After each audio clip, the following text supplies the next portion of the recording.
Hello guys, nandito na naman ako at syempre eto, komentuhan natin itong mga pambubudol na naman ni Atty. Baluga tsaka eto basahin natin. Ang sabi rito, breaking news! Kahit mahirap, tuloy ang laban. Team leader ng 14 ex-Marines. 14 na lang yun. Naging emosyonal sa pagkakaloob ng pagkain ng mga kasamahang nasa custody. Ay, mga titilis, binubudol na naman kayo. Oh.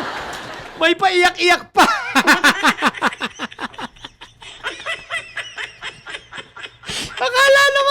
Akala naman madadala ang taong bayan sa paiyak-iyak, no?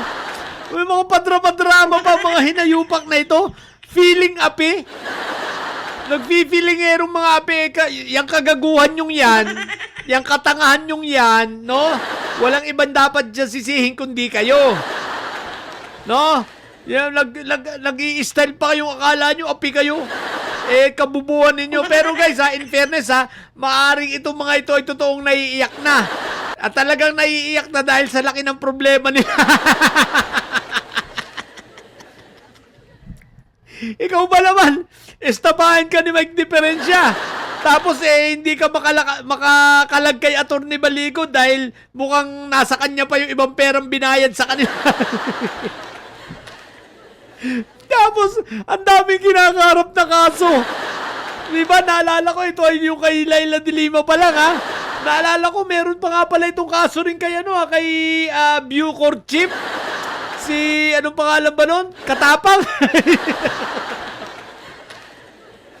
Ang dami-dami nito mga itong kinakaharap. Kaya maiiyak ka talaga.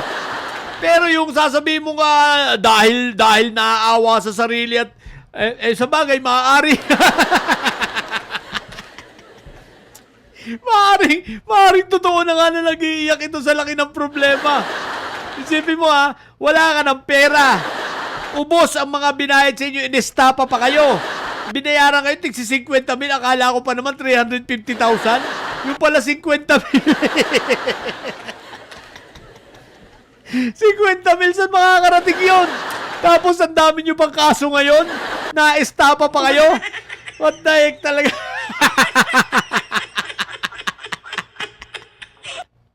Na-estapa pa kayo, what the heck? O eto pa, panoorin naman natin ito si Baluga naman. Ito, let's see. Again, I will take this second opportunity to thank, gusto kong magpasalamat po sa inyong lahat na kahit po talipa pa lang ang inyong negosyo, yung taga Cebu, yung taga Quezon City na nagpadala ng 1,000, ay kwan po yan, ang value po niyan ay hindi natin makukwenta sa amount. Ang value po niyan ay dahil nanggaling po sa inyong puso, no?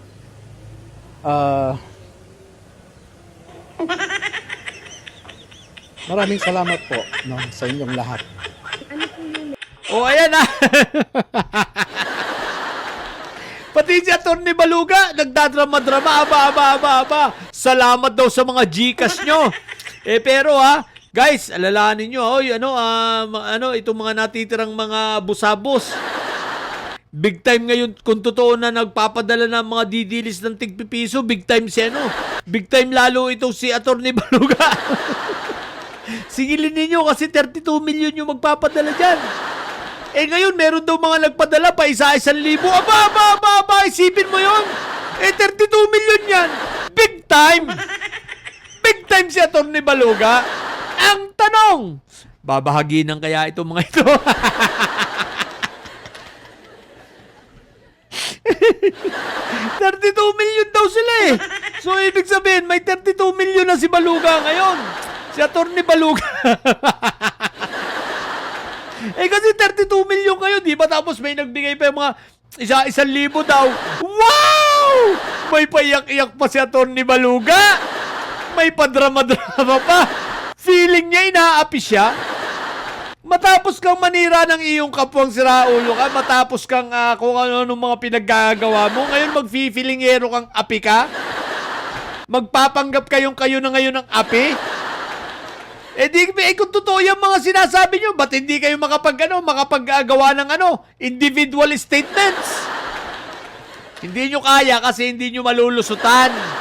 O, di ba? Ngayon, itong mga 14 busabos na ito, palagay ko mahaba ang iiyak nito. Papaalala ko sa inyo, mga busabos, nagsisimula pa lang ha. Alalahanin nyo ha, nagsisimula pa lang magdatingan ng mga warrant nyo ha. Wala pa sa climax yan hindi pa nangangalahati. Wala pa nga sa 1/4 di ba? Kaya wag nyo munang sagarin yung inyong iyak, mag-reserve pa kayo. Dahil baka pagdating sa dulo, wala na kayong iiyak. Mga didilis. Tsaka ano pala, teka, mga busabos, bago ako manawagan sa didilis ha. Kasi yung mga didilis mukhang nagpadala na ng mga pera kay Atty. Baluga. So kailangan mai-account nyo yun ha. Meron na agad kayong 32 million na hinahawakan nitong ni Atty. Baluga. Bakit ko sinasabing mga 32 million ang maaaring hawak na ni Atty. Baluga? Kasi nga 32 million ang didilis. Di ba? 32 million yan ha. So ibig sabihin may 32 million na kayo naiiyak-iyak pa siya. Isipin mo may nagpadala daw ng 1,000. Isipin mo yun, sabihin mo na lang na kung 32 million, 1 million na lang nagpadala sa inyo ng 1,000. Aba, ilang million yun? Diba? Yung 1,000 na 1 million, ilan yun? 1 billion! Tama ba? Oo, 1 billion nga. Aba. Hoy, Atty. Baluga! Milyonaryo! Bumig time bigla si Atty. Baluga dahil sa inyo ha. Isipin nyo yun. Kaya hanapin ninyo ha. Kaya wag lang kayo mag-iyak kung kayo, dinalan lang kayo ng pagkain, nag-iyak na kayo. Ang daming pera ni Atty. Baluga na nakolekta. Diba? Kasi nga maraming nagpadala, 32 million. So, bakit kayo nag-iiyak? Tsaka, ano lang yan, pagkain lang yan Pero mauunawaan mo ang pag-iyak nito mga ito no? Ikaw ba naman sa tinadtad kayo ng kaso? Kumbaga, guaranteed na. Sigurado, garantisadong mangungulungan kayo at makukonvict. Sa dami ng kaso na yan. So sigurado na. Oo, madidelay-delay nyo. Makakapagpiyansa kayo, a-attend kayo ng hearing. Ang tanong, until when masusustain nyo yan? Diba? Alalahanin nyo, wala nang mga Duterte na makakaupo pa bilang presidente o vice-presidente. Tandaan nyo yan, pangarap nyo lang yan. Wala nang may sayad na uupo pa. No, si Inday Sayad nyo, tatakbo na yan si Barbie Bastay. Ako po, Rudy. So, kayong mga busabos na tatanga-tanga, magtiis kayo. Kumbaga, maghihintay na lang kayo ng panahon, no? Habang dumadating ang araw, nauubos. Parang sigarilyong nauupos ang inyong mga araw dyan sa laya. Sapagkat, bakit? Sigurado ako, garantisado, masesentensyahan kayo. Sa dami ninyong kaso, di ba ga?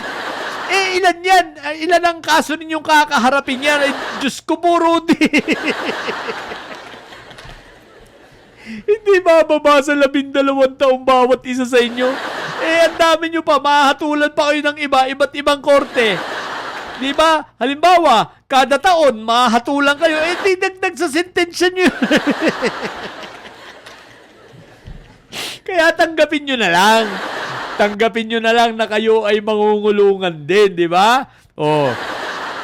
Kagaguhan nyo yan Kaya wag na kayo magdrama dahil hindi kayo nakakaawa. Kala nyo naman naaawa ang tao sa inyo. Didilis lang ang nabobola nyo, bobo. Ang problema nyo, yung mga didilis na bobola nyo, sa online lang yan. Yan ay sa anong tawag dito?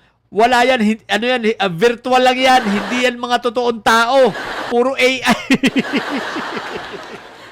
Puro trolls. What the heck? Kung kaya tigilan nyo yung kadramahan nyo, hindi kami naaawa. Tuwan-tuwa ang taong bayan pag kayo yung mga natulan. What the heck? Sa mga bumundidilis dyan ang kagaya nito mga balugang ito. Mga busabos na ito manatili kayo mga bobo at may sayad sapagkat ang may sayad ay laging Bye, blah. Bye.